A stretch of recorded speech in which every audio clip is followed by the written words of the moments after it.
জিলাপি নিয়ে ভিডিও করার জন্য তথ্য খুঁজতে গিয়ে পুরাই পাগল পাগল অবস্থা আমার আজকে। এত বেশি কিছু পেলাম যে এ নিয়ে মনে হয় 10-15 মিনিটে ভিডিও করা যাবে।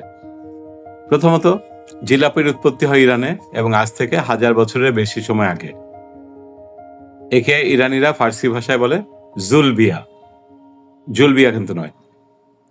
ইরানে এখনো জিলাপি বেশ জনপ্রিয় কিছু এলাকায় এবং রমজান মাসে তা বানিয়ে সাধারণ মানুষের মধ্যে বিতরণ করা হতো আগে।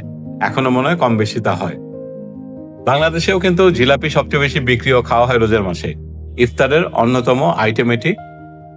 ইরান থেকে এই জিলাপি এরপর উত্তর, দক্ষিণ, পূর্ব, পশ্চিম সব দিকে ছড়িয়ে পড়ে।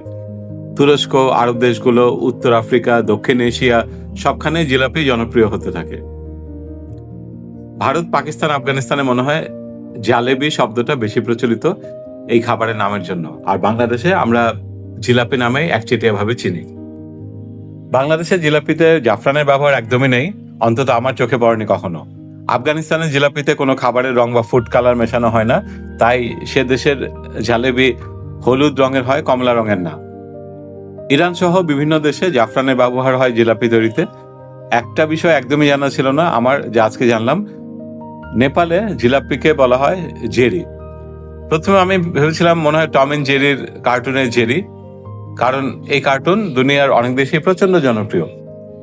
একটু সার্চ করে জানলাম এর সাথে সম্পর্ক হলো মোগল সম্রাট জাহাঙ্গীরের নামের। এখন নেপাল কিন্তু কখনো মোগলদের শাসনে ছিল না। তারপরে নামটা কিভাবে এলো? জিলাপি ভারতে জনপ্রিয় করার ব্যাপারে সম্রাট জাহাঙ্গীরের অবদান আছে এবং এই জন্য আমরা যেটাকে আমিত্তি বলি তার আরেকটা নাম হচ্ছে জাহাঙ্গীরি। জাহাঙ্গীর থেকে জাঙ্গিরি আর জাঙ্গিরি থেকে জেরি। নেপালে জেরি খায় সোয়ারি নামে আমাদের দেশে পুরি বা লুচির মতো দেখতে একটি রুটির সাথে। এবার আসি আমিত্তির কথায়। আমিত্তি মানে হলো মোটা জিলাপির মতো, যা ছোটবেলায় স্কুলের অফিসে মিলাতে দেখতাম। সম্রাট জাহাঙ্গীর নাকি জিলাপির থেকে বেশি আমিত্তি পছন্দ করতেন। আমার আসলে আমিত্তি বেশি ভালো লাগে। প্রাচীন ভারতে কুণ্ডলিকা বলে এক ধরনের মিষ্টি নাকি ছিল। কুণ্ডলি মানে প্যাঁচানো, আর জিলাপির প্যাঁচ তো খুব জনপ্রিয় একটি বাগধারা বাংলা ভাষায়।